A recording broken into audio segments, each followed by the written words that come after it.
Hello, ẹ káàárọ̀, ẹ káàsán, ẹ káalẹ́ o, according to the time tí mo bá bá yín.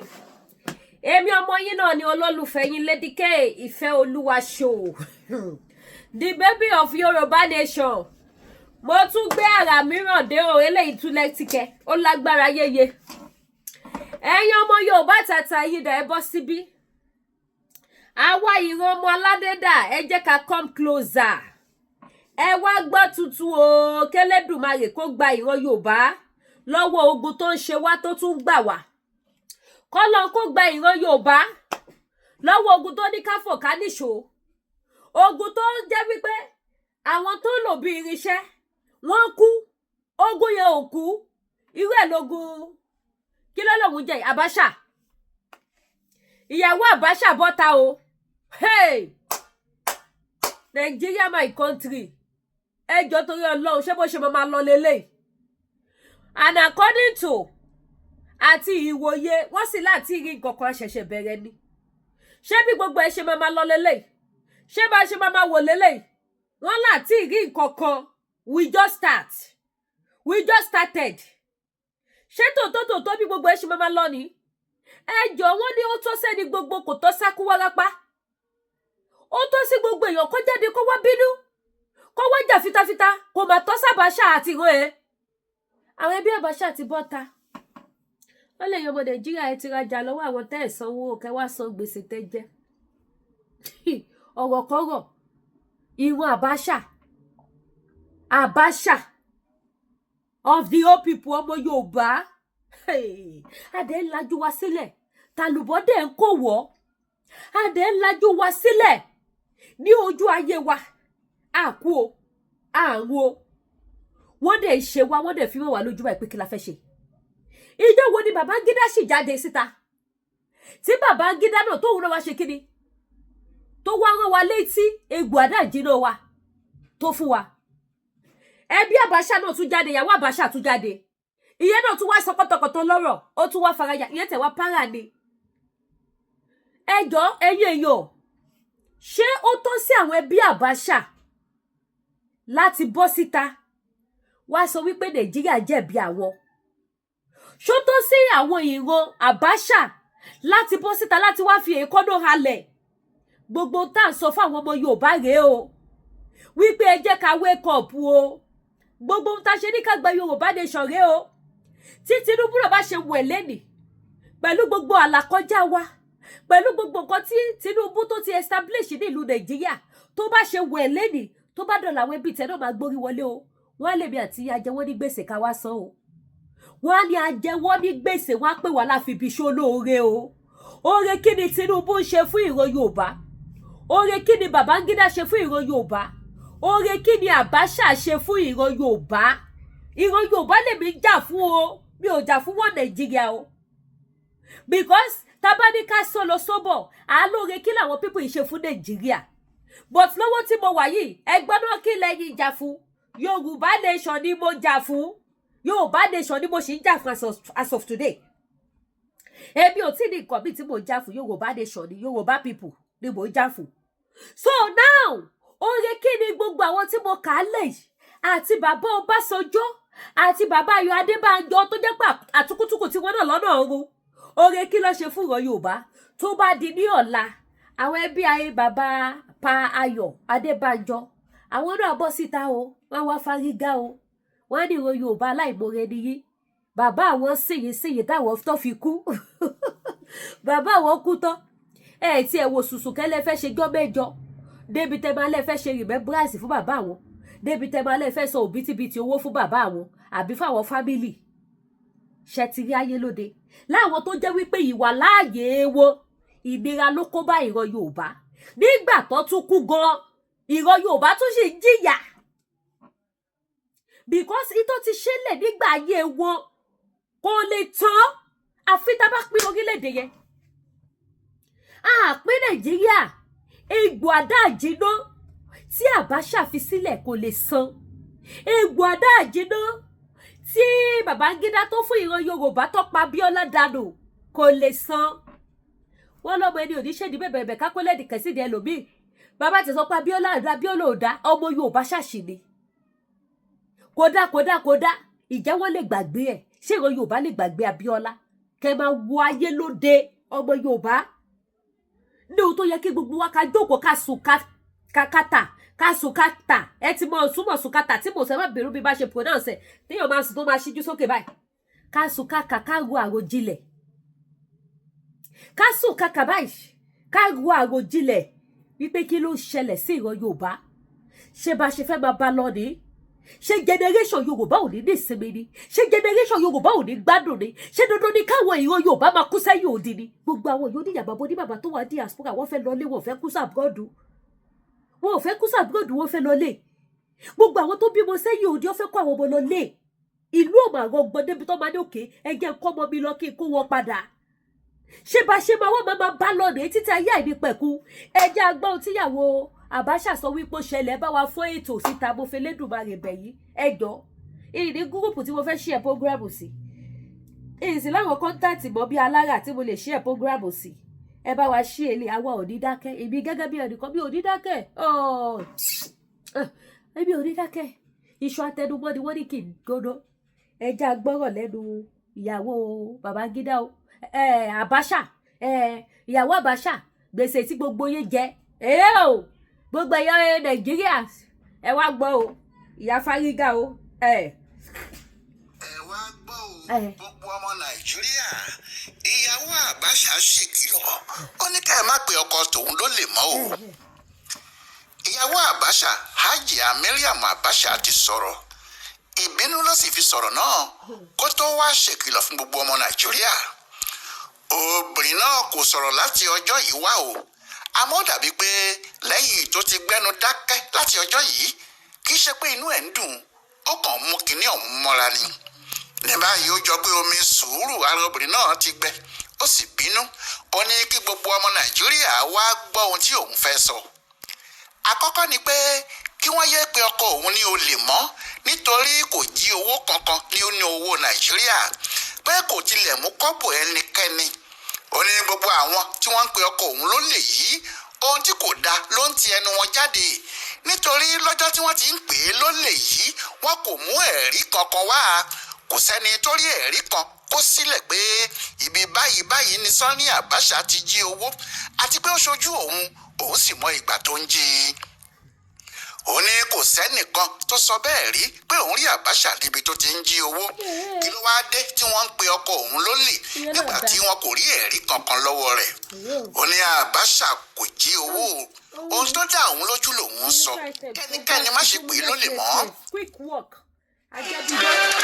ajẹ́bídó tó gbà sí yes èwo ni polówó ẹ mọ̀ bí ní news là ń play ọ̀pọ̀lówó ń bẹ̀ lẹ́ ìròyìn lẹ́kùnrẹ́rẹ́ ìròyìn Nàìjíríà kódà TV station gan gbé ní Nàìjíríà ọ̀rọ̀ tẹ́ ń gbọ́. ẹ ṣe yẹn ní nọ́mbà 1 ìyàwó Abasha wa ń béèrè pé kí lọkọ òun ṣe gan-an tó fi wá jẹ́ ní gbogbo wákàtí ni wọ́n ń dárúkọ ẹ̀ Abasha lọ́tún Abasha lósì lẹ́ni tó ti lé ní 30 ọdún tó ti ṣèjọba ó ní inú àwọn máa ń dùn fún ìyẹn ṣá o pé wọn ò gbàgbé orúkọ ọkọ òun ṣùgbọ́n ìròyìn aburú tí wọ́n máa ń kọ sídìí orúkọ ẹ̀ yẹn ni kò tẹ́ fámílì àwọn lọ́rùn rárá ta ni yóò ṣe ìyá oníyàá ìyàwó wo ni yóò ṣe tí kò ní gbèjà ọkọ ẹ̀ ó ní òun fẹ́ bí wọ́n ti ń dárúkọ ọkọ òun ní gbogbo ìgbà ṣùgbọ́n òun kò fẹ́ bí wọ́n ṣe ń sọ pé aláburú ẹ̀dá ni paríparí ẹ̀ sì ni pé ìyàwó Abasha ní àwọn owó rẹpẹtẹ kan wà tí ọkọ òun tọ́jú sílẹ̀ fún gbogbo ọmọ Nàìjíríà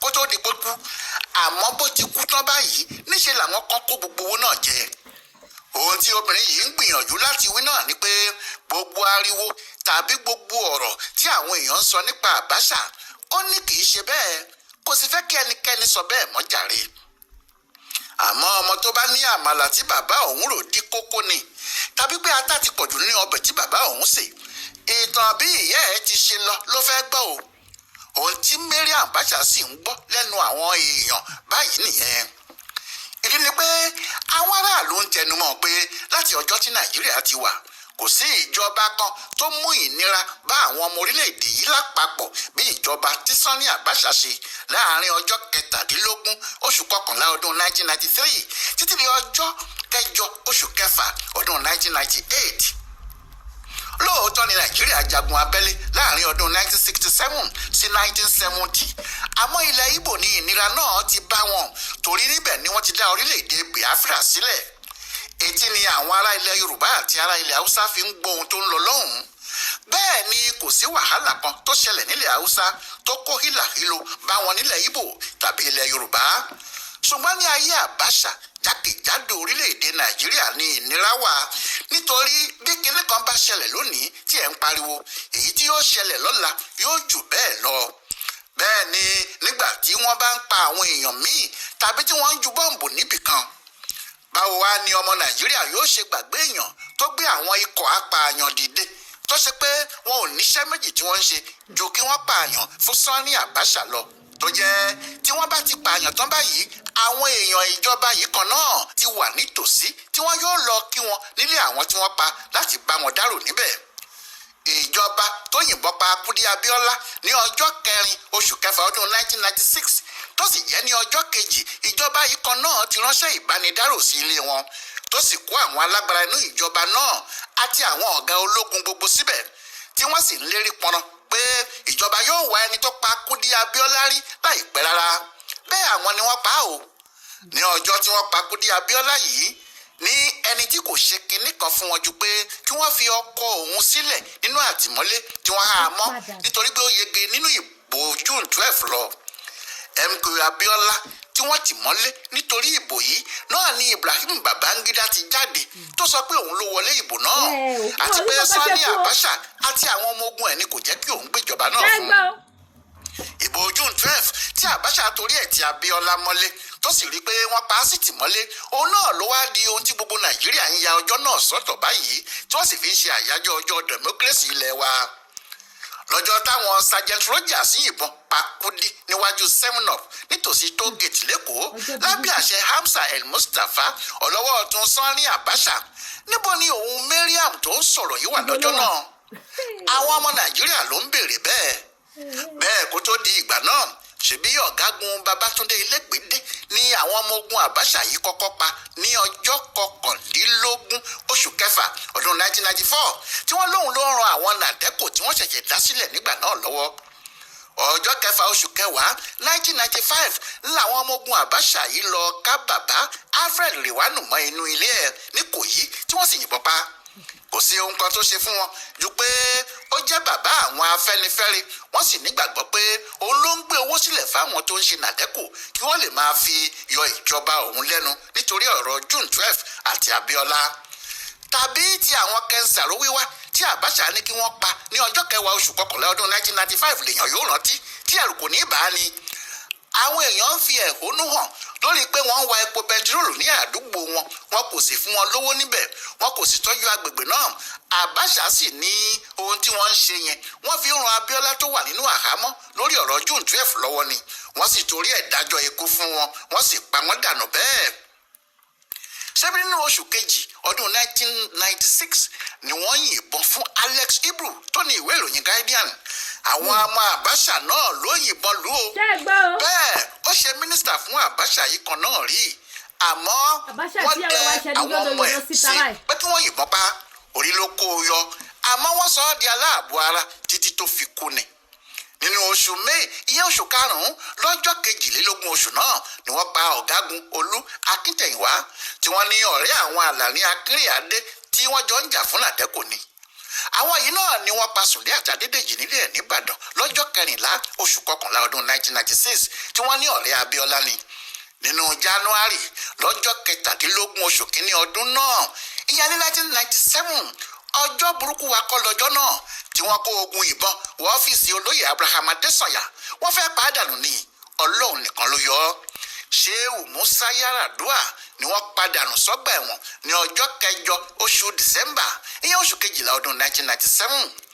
Díẹ̀ nínú àwọn tí wọ́n lórúkọ láàrin ìlú nìyẹn ọ̀pọ̀ àwọn tí kò lórúkọ púpọ̀ ńkọ́ Abasha ń pa wọn bí ẹran ni. Ikú oró ikú ìbọn mélòó wá làwọn èèyàn tí Sani Abasha lé jáde nílùú. Àwọn aṣáájú wọn sì ni àwọn bíi Wọlé Ṣóyínká, Alani Akínrìnádé, Bọ́lájí Akínyẹmí, Kọ̀lẹ́níọ̀sì Adébáyọ̀, Bọ́lá Tinubu, Délé Mọ̀mọ́dù àti àwọn púpọ̀ míì tí wọn ò lè wọ Nàìjíríà láyé Abasha rárá. àwọn púpọ̀ ló wà ní tìmọ́lé láti orí Olúṣẹ́gun Ọbásanjọ́, Frederick Fasehun tó dá OPC sílẹ̀, bẹ́ẹ̀ kọ́ Ramson Kuti, Gani Fáwẹ̀hìnmí, Bíyì Dúrójayé, Frank Kokori, Ayọ̀ Adébánjọ, Abraham Adésànyà, Ọláníwọ̀n Àjàyí, Ọ̀nàsìn Àṣọlánkẹ́, ọ̀pọ̀lọpọ̀ àwọn ajìjàgbara àti àwọn oníròyìn, gbogbo wọn yìí ìtìmọ́lé Abasha ni wọ́n wà. Èyí tí kò bá sì sí ní tìmọ́lé yóò di sá lọ dẹ̀hùndẹ̀hùn nínú wọn. Kò sí ẹni tó mọ ohun tí wọ́n ṣe fún Abasha ju pé wọ́n ń jà fún ọ̀rọ̀ ìbò tí ọmọ Nàìjíríà bíi tiẹ̀ wọlé lọ. Bí wọ́n ti ń yìnbọn pààyàn bẹ́ẹ̀ náà ni wọ́n ń lo bọ́ǹbù. Kò sì sí aburú tí kò pé sí ọwọ́ àwọn ọmọ Abasha yìí tán. Kò tó sí ìjọba tó ṣe irú ẹ̀ ní Nàìjíríà yìí, a kò tí ì rí i. Durex condoms are available in even more sizes. Kò sí ọmọ Yorùbá náà nígbà yẹn lóhùn tí Abasha wọ̀ lémọ̀ tíyàwó ẹ̀ wá bọ́ta tó sọ̀rọ̀. Kó mọ ohun tí àwọn ọmọ Nàìjíríà ṣe fún ọkọ rẹ̀ tó fi ń pa wọ́n bí ẹran o. Ohun tí ó yẹ kó ṣàlàyé fún gbogbo ìlú nìyẹn. Ní ti ọ̀rọ̀ owó sì rí ẹ̀wẹ̀ láti ọjọ́ tí wọ́n ti ń ṣèjọba nílẹ̀ yìí o. Kò tí ì sí ẹnìkan tó rí olórí Nàìjíríà kan tó kó owó burúkú báyìí jẹ rí. Ìyàwó Abasha ní òun béèrè ẹ̀rí àmọ́ láti ọjọ́ tó ti pẹ́ láti orí ìjọba Ọbásanjọ́ ní àwọn orílẹ̀-èdè tí Abasha jí owó Nàìjíríà kó pamọ́ sí tí ń fi owó náà ránṣẹ́ sí Nàìjíríà. Bí a sì ti ń wí yìí, wọ́n ti ṣẹ́ bílíọ̀nù 5 owó dọ́là tí Abasha kó tí wọ́n sì ti gbà wálé. Púpọ̀ àwọn owó yìí láti Amẹ́ríkà, láti Europe, gbogbo ibi tí Abasha jí owó àwọn ọmọ Nàìjíríà kó pamọ́ sí nìyẹn. Tàbí Mariam kò sí nílùú láti mọ ìgbà tí wọ́n bá ń gbé àwọn owó Abasha yìí wọlé ni. Nígbàrà tí àwọn Abdulsalam Abubakar gbàjọba ní 1998, owó tí wọ́n gbà lọ́wọ́ àwọn ọmọ Abasha àti ìyàwó ẹ̀ tó wá ń sọ̀rọ̀ yìí, owó náà lọ bí 50 mílíọ̀nù owó dọ́là, $750 million. Ohun tí wọn kò sì lè bá àwọn ọmọ ẹ̀ ṣẹjọ́ nìyẹn nítorí ọ̀gá wọn ni Abasha. Bẹ́ẹ̀ ni ìjọba Olúṣẹ́gun Ọbásanjọ́ gba owó rẹpẹtẹ lọ́wọ́ àwọn ẹbí wọ̀nyí o, tí kò fi bá wọn ṣẹjọ́ ní kóòtù mọ́, kó tó wá di èyí tí àwọn ìlú òyìnbó ń dá owó padà wá sílẹ̀, ìyẹn owó tí Abasha ọkọ Mariam yìí jí ni. Àmọ́ ohun tí àwọn èèyàn sọ ni pé kò sí ẹni tó lè bú ìyàwó Abasha tó bá ń sọ̀rọ̀ báyìí o, pé bí Nàìjíríà ti rí nìyẹn, níbi tó jẹ́ ọ̀rọ̀ ẹ̀sìn, ọ̀rọ̀ ẹ̀yà àti ìwà ìbàjẹ́ tó ti wọ àwọn tí wọ́n ń ṣe olórí wa lẹ́wù kí lè jẹ́ kí wọ́n ṣe ẹ̀tọ́ tàbí ṣe òdodo. Nígbà míì pàápàá wọn kò sì ní mọ ohun tó yẹ kí wọ́n ṣe rárá. Ní ìlú tó bá dáa, ṣé bí ẹ̀wọ̀n gbére ló yẹ kí irú ìyàwó Abasha àtàwọn ọmọ Abasha yìí wà, tí ìjọba yóò sì ti gbẹ́sẹ̀ lé gbogbo yòówù tí ọkọ wọn bá ní láyé àti lọ́run. Ǹjẹ́ bí ọmọ tàbí ìyàwó Abasha bá wà lẹ́wọ̀n, ṣé ìyàwó rẹ̀ yóò lè sọ rẹ́dẹ̀rẹ̀dẹ̀ jáde lẹ́nu dán? Ṣùgbọ́n kò sí ẹni tó lè mú wọn sí i, pàápàá nígbà tí ọmọ rẹ̀ ti lórí láyà tó ní òun yóò du ipò gómìnà ní Kánò, tí ẹni tó jẹ́ olórí ẹ̀ṣọ́ tó ń bá Abasha pààyàn fún rẹ̀, Hamza El-Mustapha náà ń lérí pé òun yóò du ipò ààrẹ. Ṣe bí níbi tí Nàìjíríà bàjẹ́ dé nìyẹn. Ohun tí àwọn èèyàn ń sọ nìyẹn o. Ṣùgbọ́n àwọn míì náà ti sọ pé kí wọ́n má tí ì ṣe ìdájọ́ ìyàwó Abasha bẹ́ẹ̀, pé ó ṣeé ṣe kó ní àwọn àṣírí kan tó fẹ́ tú fún gbogbo ayé, pàápàá nípa bí ọkọ rẹ̀ ṣe jẹ́ èèyàn dáadáa tó sì ṣe ọ̀pọ̀lọpọ̀ oore fáwọn ọmọ Nàìjíríà. Wọ́n ní ẹlẹ́ẹ̀dẹ́ níyàwó Abasha o, ó pariwo ẹ̀ẹ́dẹ́ ni o, bóyá ẹ̀ẹ́dẹ́gbẹ̀fà ló fẹ́ wí tàbí ẹ̀ẹ́dẹ́gbẹ̀jọ, kò sẹ́ni tó tí ì lè sọ o. Ọláìwọlá alága ẹ̀yin bàbá mi o, ṣẹ́rí news tẹ́ gbọ́ yìí, eléyìí ò ṣe propaganda news o, ẹ gbọ́ mi, confam news tó ṣẹlẹ̀ òun lẹ gbọ́ yìí. Tí ẹ bá wo interview yìí pẹ̀lú Mariam Abasha, ẹ̀rù Ọlọ́run á bà yín wípé kí ló dé táwọn people yóò ní ẹ̀rí ọkàn, kí ló dé tí ẹ̀rí ọkàn ò kí ń jẹ́ àwọn people yìí. Mo dẹ̀ wo interview yẹn báyìí, àwọn TV station gbé o, live ni wọ́n gbé, to the extent wípé ẹni tó interviewer wàláì tàláì woman yìí tún sọ̀rọ̀ sí i. Ìyẹn tún sọ fún pé ọkùnrin ni o, wípé ó kó jalè, ó ní kó fóun ní proof. Tẹ bá rí bó ṣe múra ti kòkòkòkò kò rò wípé gbangba ojú táyé lòun wà. Ẹ ti mọ̀ pé wèrè ni wọ́n nínú ẹbí wọn, wèrè pàdé wèrè lọ́rọ̀ ọkọ àtìyàwó wọn. Irú àwọn yẹn kẹ̀dẹ̀rẹ́ ọmọ wọn máa ya bàbá ńlá òsínwín ẹ̀dá. Ọ̀ṣìbọ́mọ wọn ló ti fẹ́ lọ contest fún gọ́vnà ní Nàìjíríà yìí. irú ọmọ tí Mariam ibi àti Abasha kí ni wọ́n máa yà sílùú bàbá ńlá wèrè òsínwó èèyàn tó gba dìgírì òun ni wọ́n máa yà sí ìlú. Ìyá yẹn lè fèsì kámẹ́rà interview tó ṣe indoor interview tó jẹ́ pé life ló gbé wá. Àwọn tí ò ṣe Nigerians gan wọ́n mọ nǹkan tí ọkọ ẹ̀ wọ́n mọ tó ṣe wọ́n mọ nǹkan tí ọkọ ẹ̀ ṣe. Woman ide sọ wípé ọkọ òun ò ṣe bí fún ìran Nigerian oore ló ṣe fún gbogbo wa. Ẹ wo ìgbà ayé kí ló lóun jẹ́ yìí máa yìí. Ẹ wo ìgbà ayé Abasha yìí. Ẹ wo iye àwọn èèyàn jankan-jankan tó kó sẹ́wọ̀n. Délé Muhammadu japa ni o. Tinubu ó japa ni o. Ghana ni wọ́n gbà sá lọ. Ghana àti Délé Muhammadu wọn ò gbà Kútọ̀nù. Ghana ni wọ́n gbà sá lọ nígbà ayé Abasha. Gbogbo àwọn bàbá pa Adébánjọ yẹn ó ti ọwọ́ ọ̀pọ̀lọpọ̀ bọ́ṣọ lọ.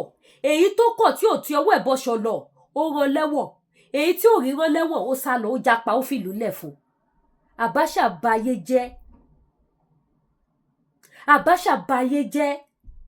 Ìwà ìbàjẹ́ tí Abasha sì wù òun làwọn ti sí náà wù. Ọlá wípé ayé dúdú nígbà yẹn òun la ṣe kíni la ṣe lé a lot of people ṣe kàkún àbí lé a lot of people àbí kí sọ pé òun lé a lot of people ṣe mójú kúrò because mi sẹ́wọ́n mo fẹ́ put àárín yẹn. But ayé ìsìn ohun tí wọ́n kó ní sí àwọn ìjọba ti Nàìjíríà ti sí ojú ti gbà yẹn lọ. Ojú ti gbà yẹn lọ. Kẹwo ayé lóde. Mariam ìyàwó Abasha tó bọ́ síta. Ó ti wẹnu lé ó ti wẹnu kó ti wò pé wàá o. Ìwà wèrè tọkọ òun wùkù lẹ́yìn náà wo òkè náà máa gbé súnmọ́ yín. Ó ní ohun tó fẹ́ gbà. Wáyé tó jẹ́ wípé kò jáde síta láti jọ́ yìí. Ṣé àná ni wọ́n bẹ̀rẹ̀ sí ní pé ọkọ ẹ̀ ló lè ní. Wáyé tó jẹ́ pé this year tí Babangida jáde yíyan kẹ́ máa wo game gbogbo àwọn pípù yẹn máa collabo papọ̀. Ó máa finish Nàìjíríà. Àti El-Rufai o àti Babangida o àtàwọn family Abasha o àti bẹ́ẹ̀ bẹ́ẹ̀ látàtíkù gbogbo wọn máa come together ẹ lọ dé sílẹ̀ ọmọ adùn one. Ṣùgbọ́n àánú ìran Yorùbá ṣe mí because kò sí ní tó bá ṣẹlẹ̀ tán tí ẹlẹ́ṣẹ̀ àwọn aláìgbọràn tá à ń sọ nísì tí wọn ò gbọ́ yìí tí wọ́n bá jìyà yẹn àwọn olódodo báyìí náà máa nípe níbẹ̀. Òun lọ́rọ̀ Yorùbá ṣe máa ń dùn mí ni mo ṣe ń fi taratara ṣiṣẹ́ Yorùbá. Lèmi ò ṣe ní pẹ̀lú àwọn tó fi Yorùbá nation jalè. Mi ò ní bá wọn pẹ̀lú. Breakfast everybody ló máa jẹ. Àwọn tó wà ní diaspora tó ní properties ilé gan wọn nílé wà lé mọ́ tí breakfast yẹn bá délẹ̀ tán pẹ̀lú ọjọ́ iwájú Nàìjíríà tẹ́ bá wò dáadáa. Wọ́n pariwo 2027 kí ló máa ṣẹlẹ̀ ní 2027 báwo ló ṣe fẹ́ lọ. Nígbà tọ́mọ Abasha ti lérí fọfọfọfọ sí pé òun fẹ́ jẹ governor. Tó bá wọlé governor tán lẹ́yìn òun náà tún bẹ̀rẹ̀ sí ní lé president. Gbogbo owó tí Babangida kí ló mo ní Babangida sorry gbogbo owó tí Olúṣẹ́gun Ọbásanjọ́ tó gbà lọ́wọ́ àwọn ẹbí ẹ̀ àwọn ọmọ yẹn kó padà. Gbogbo property gbogbo nǹkan tó gbà lọ́wọ́ wọn gbà yẹn wọ́n máa kó padà. Gbogbo owó tó kó wọlé láti òkè òkun tó lówó Abasha ni àwọn pípọ̀ ìmọ̀ gbà padà. Ọmọ Yorùbá ẹ má sùn. Gbogbo ìgbà là ń create awareness láti fi ṣíra wa níyè ká ba lè bọ́ lóko ẹrú ni. Gbogbo ìgbà là ń pera wa ṣàkíyèsí. Gbogbo ìgbà là ń ṣe kí ni là ń ṣíra wa níyè là ń síra wa ní gbẹ́rẹ́ pàkọ́ pé ẹ má jà sùn. Ẹ jẹ́ ká wá bí a ṣe máa dá dúró bá ṣe máa gba ìran Yorùbá. Ṣùgbọ́n kàkà kí ọmọ Yorùbá jí kó má sùn. Kí là ń ṣe ọ̀tẹ̀? Ẹ̀yin náà wo tó ra ṣẹlẹ̀ fẹ́rẹ́fẹ́ kọjá lọ ẹ̀. Ẹ rí pé mi ò tí fẹ́ sọ̀rọ̀ pé ọ̀rọ̀ ṣì bọ̀. Ọ̀rọ̀ ṣì bọ̀ because ọlọ́lọ́jọ́dé lájọ́ ìsílẹ̀ kí tá lùbọ̀ kó wọ̀. Ọmọ Yorùbá ẹ jẹ́ ká wake up. Ìyàwó Tinubu náà bọ́ síta with full chest. Ìyá yẹn náà sọ̀rọ̀ falafala. Gbogbo àwọn ọ̀bàyéjẹ́ tó yẹ kó máa dáwọ́ bojú tó yẹ kó wà nínú ìdè kó wà nínú ẹ̀wọ̀n ayé àtẹ̀wọ̀n ọ̀run. Wọ́n bọ́ síta wọ́n á tún sọ̀rọ̀ wọ́n á tún fi ìkànnà halẹ̀ wọ́n á tún halẹ̀ mọ́ èmi àti yín tá a gbé tá a fà.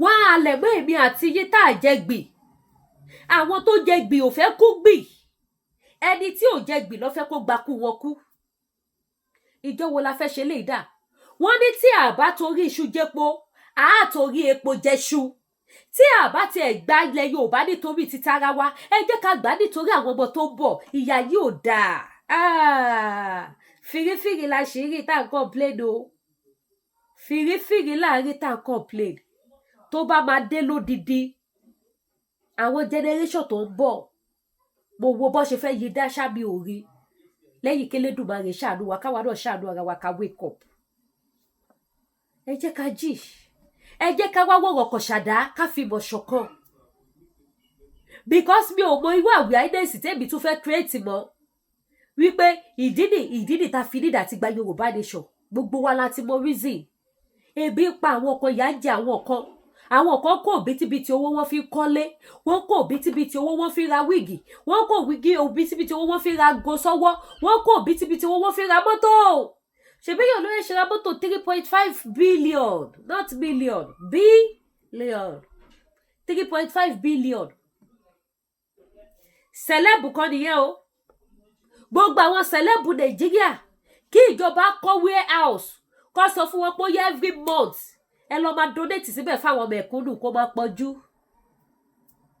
mọ́tò tí Burna Boy rà ní 3.5 billion yẹn ó ní iye táàkì tíjọba máa gbà lórí ẹ̀ kí ló fi gbogbo táàkì tó ń gbà Nàìjíríà ṣe ibo ni táàkì gbogbo wọlé sí gbogbo àwọn celebrity yẹn kò sí nǹkan tó kọ̀ síjọba tíjọba bá ṣe kí ni tó bá fún wọn níṣẹ́ pé no ẹni dà tí máa fèdè àwọn mẹ̀kúnnù láti lè jẹ́ kí iṣẹ́ ìgan kó rọrùn fún ìjọba láti ṣe bó ṣe ń ṣe láàbùrọ̀dù nìyẹn tó fi rọrùn nígbà tí ìjọba gangan bá ti gbé bùkátà lé àwọn olówó lọ́wọ́ wọn ò ní máa lọ ra mọ́tò kíní kan billion kíní kan trillion wọn ò ní lọ máa rà á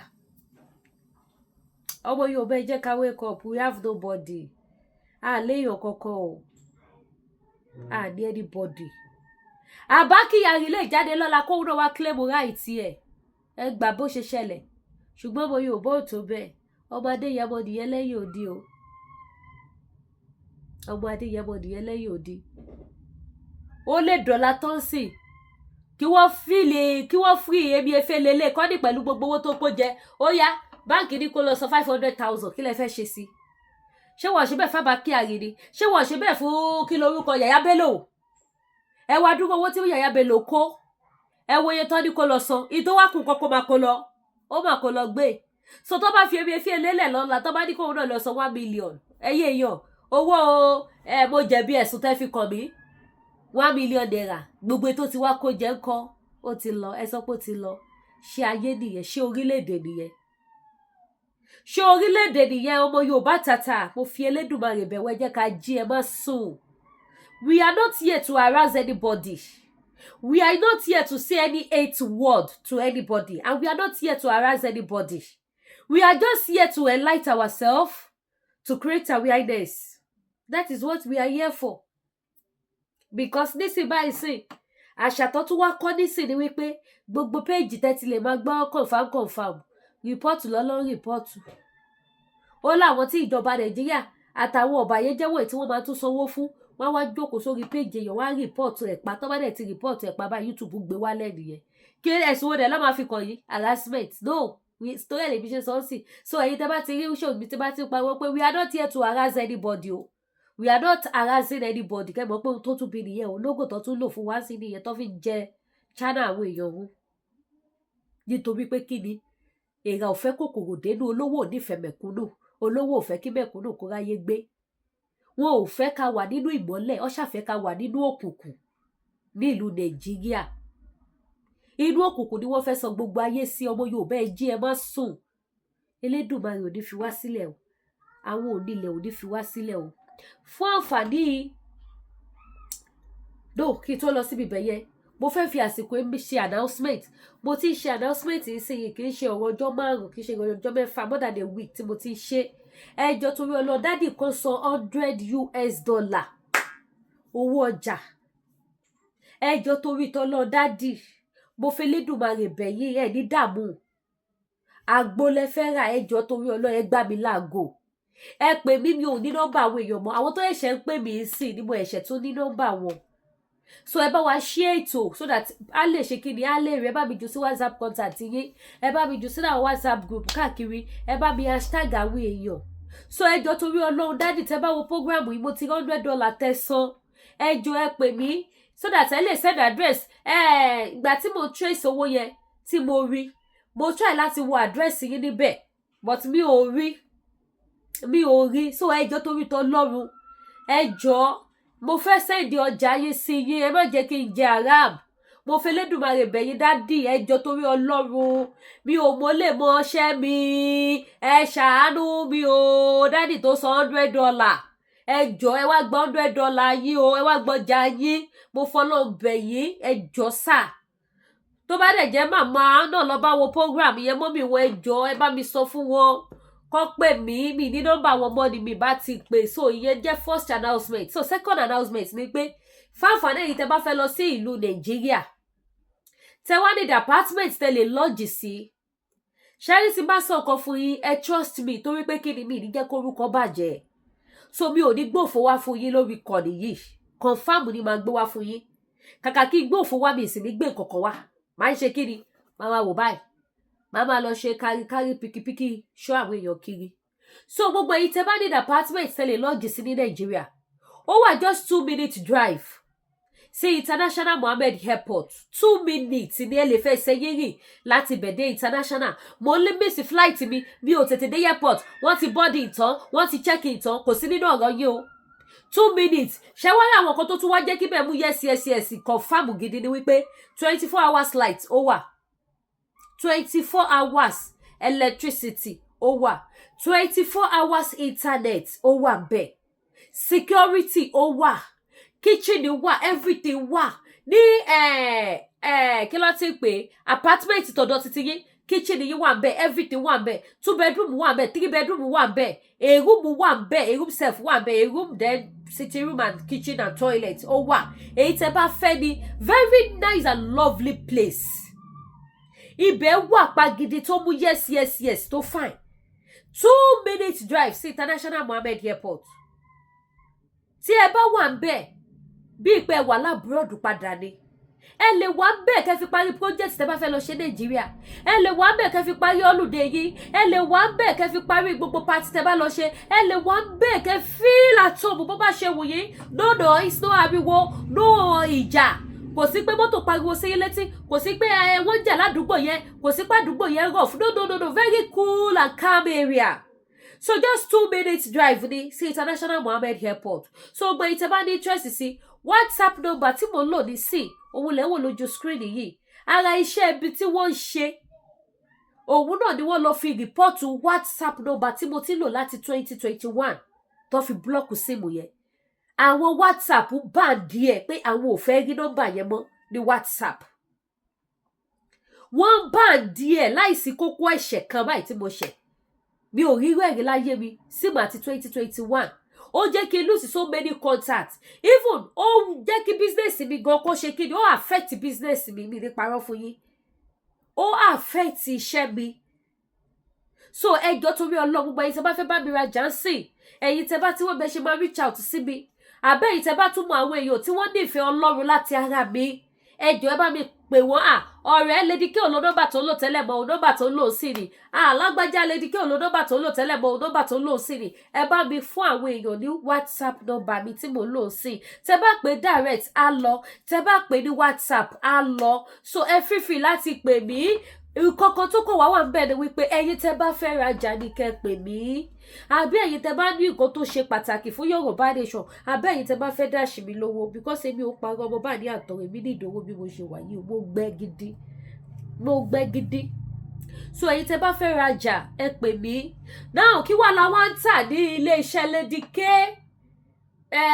Lady K International èmi náà ni. Lady K Spiritual Store èmi náà ni. Lady K African Wears èmi náà ni. Lady K Jewelries èmi náà ni. Lady K Wig èmi náà ni. Lady K Purse èmi náà ni. Gbogbo lówó lọ́mọ. Gbogbo nǹkan tí ẹ bá ti fẹ́ rà tó bá ti gbé wọn àmúṣẹ̀ṣọ́ àmúṣoge ó wà available lọ́dọ̀ mi bí báyìí.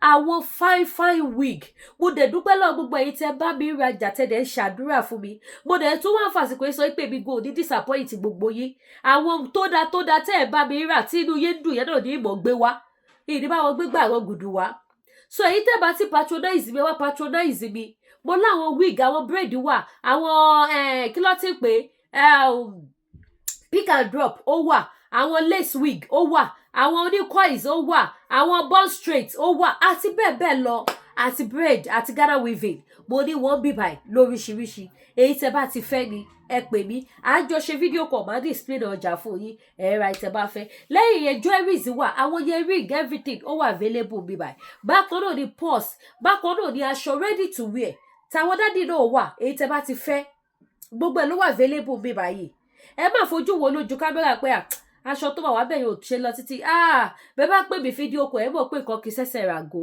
mo dẹ̀ ní aṣọ ní grade by grade aṣọ mi bẹ̀rẹ̀ láti $20 wọ $150 mo mọ̀ pé tó bá yà wá náà máa bẹ̀rẹ̀ sí ní lóní $500 ìgbà tá a máa bẹ̀rẹ̀ èlò la fi bẹ̀rẹ̀ $30 $50 la fi bẹ̀rẹ̀ ṣùgbọ́n ní ìsìn àti láṣọ $150 a ló ní $20 ó ní $30 gbà yẹn ló padà di $20 nísìn kẹ́lẹ́ wo bá ṣe já wálẹ̀ sí ó ní $50 gbà yẹn ló di $30 nísìn ṣe rí pé mo gé gbogbo ẹ̀ wálẹ̀ kó lọ́lẹ̀ kó dowó kówó pé ni àlùbáríkà lójú iṣẹ́ kan lówó àlùbáríkà ni so èyí tẹ́ bá ti fẹ́ kẹ́ ṣe kí ni kẹ́ gbà mí láago kẹ́ wá wò síra wọn pé ohun tó lè mú aṣọ $50 di $30 tó ní $150 dẹ̀wà grade by grade ní tòótọ́ so gbogbo ẹ̀ ló wà bíbá ìtẹ́ bá ti fẹ́ ni ìbàjẹ́ lace ìbàjẹ́ ankara ìbàjẹ́ aṣọòkè ìbàjẹ́ damask anyone tẹ́ bá ti fẹ́ ìbàdẹ̀jẹ́ àwọn àdìrẹ lóríṣiríṣi lọ́lọ́kọ̀ òjọ̀kan gbogbo ẹ̀ ló wà bíbá yìí ká wá padà sórí spiritual items kí ló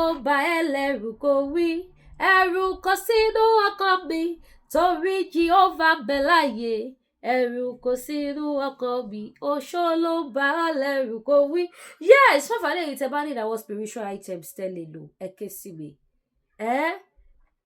Actually mi ò kí like àti máa expose gbogbo nǹkan tí a ní ní spiritual items lórí social media but tẹ́ bá pè mí ẹ mọ̀ wípé Kristi lọ́ba mo dẹ̀ dúpẹ́ lọ́wọ́ gbogbo ẹ̀yin tẹ́ patronize mi tẹ́ tún introduce àwọn èèyàn sí mi àwọn ìyá alálùbáríkà kan wà ní UK yẹn wọ́n tún fún mi customer ẹ lọ ra spiritual items lọ́dọ̀ Lady K mi ò ní wá gbogbo yín tì àtàlájà mi náà àwọn tẹ̀jọ́ mi lójọ́ kan introduce mi sáwọn èèyàn ní bóyá Lady K tajà fọ́mọ mi Lady K alájà yìí kò ní pa yín fún mi mi ò ní wá yín tẹ́ ẹgbẹ́ pè mí mi ní nọ́mbà yín mọ́ lọ́wọ́ gbogbo yín mo ti lose nọ́mbà yín báyìí sìn so gbogbo yín tẹ́ bá nídìí àwọn spiritual items ẹni bá débẹ̀ ló lè sọ tẹ́ bá lò lẹ́ máa mọ̀ wípé yes Kristi lọ́ba Jésù ti Lady K pé kò dá wá o kò dẹ̀ dojú tì wá ó gbọ́ àdúrà Jésù ṣe kí ni ó wòsàn ó já ìdè ó tú ìdè ó lànà níbi táyé ti sọ wípé kò sí ọ̀nà mọ́ Jésù lọ́ba so gbogbo ẹ̀yin tẹ́ bá nílò àwọn nǹkan tẹ́ lè lò ṣé nǹkan ìyọnu ayé ni ṣé nǹkan ẹ̀bẹ̀ àwọn àgbà ni ṣé nǹkan arọ́bí ni ṣé nǹkan awọ ègúnwẹ̀ èpè ni àbí nǹkan aṣínà ọlà